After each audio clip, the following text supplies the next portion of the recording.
Daily Broadside, day 352. I am busier than a two-pecker tomcat. I just felt like saying that. I don't usually say southern sayings like that, but I love people that just rattle that stuff off just at will. You know, they've got like a million sayings, and you're like, where did you come up with some of these things? Like, whose great-grandfather taught you this stuff, you know? But I have realized that the things that make me southern have a lot to do with food. I was reading something last night about all the southern things that, you know, just don't exist anywhere in the country. And some of those things that, although I don't partake of them every single day or even every month, I am prone to liking them, right? For example, putting salt on watermelons, taking a swig of Coke. This is a golf course thing. I find I only do this on the golf course, but drink some of your Coke, and then you pour it full of cashews or peanuts, and then you drink the peanuts with the Coke. Ambrosia salad looks disgusting. It's not bad. It's not bad. Mayonnaise on banana and peanut butter sandwiches. Sounds even more disgusting, but it's really good. What was the other one? They had red-eye gravy. I don't do that. Something else. It escapes me.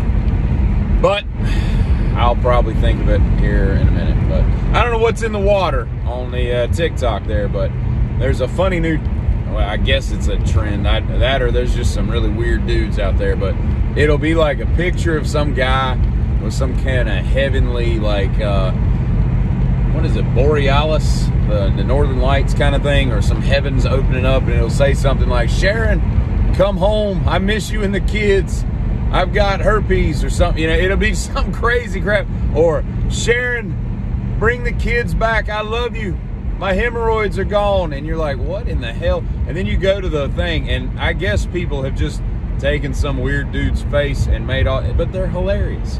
Great comedy. Keep it up, whoever's making those things, because they're so strange. Somebody had one that was like, Sharon, bring the kids back, my heterosexual dog died, or something. And you're like, I don't even know what to think of this, but it makes me laugh, you know. If you were wondering about the time that I joined a traveling soccer team in the days before there was AAU, I'll tell you why and how that happened. I was hanging out with a buddy. I was going home with him that day. I'm gonna go hang out at his house till the Madre or Padre came and picked me up after work. And so right after school, we somehow ended up at the soccer fields at the YMCA, which was not far from the school. And him and his other friend, who I also knew, they ended up trying out for an all-new travel soccer team. It's like a hit of the nation. Like, this didn't exist. There was no AAU, and travel soccer was a new concept, at least in our area.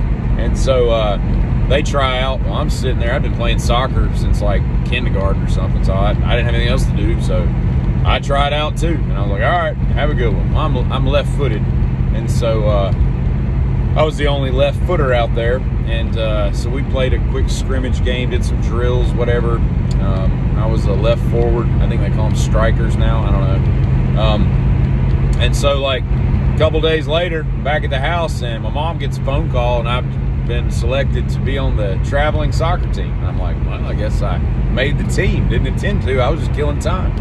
And I spent the next like 4 years driving all over the continental United States playing soccer.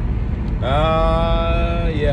And now you watch soccer, it's just a completely much busier sport than I remember and everything like that. But, and I tell you, one of the worst things about middle school when I was a kid, three-way calling. I don't think we knew what we were calling it back then, because a three-way in my world today means a lot different than a phone call in 1987. But you had to be really careful when that three-way came out. We had it. I remember you could get like call waiting, call return, three-way calling, and we had all those because it would add like 50 cents every month to your bill, or some nominal fee, right?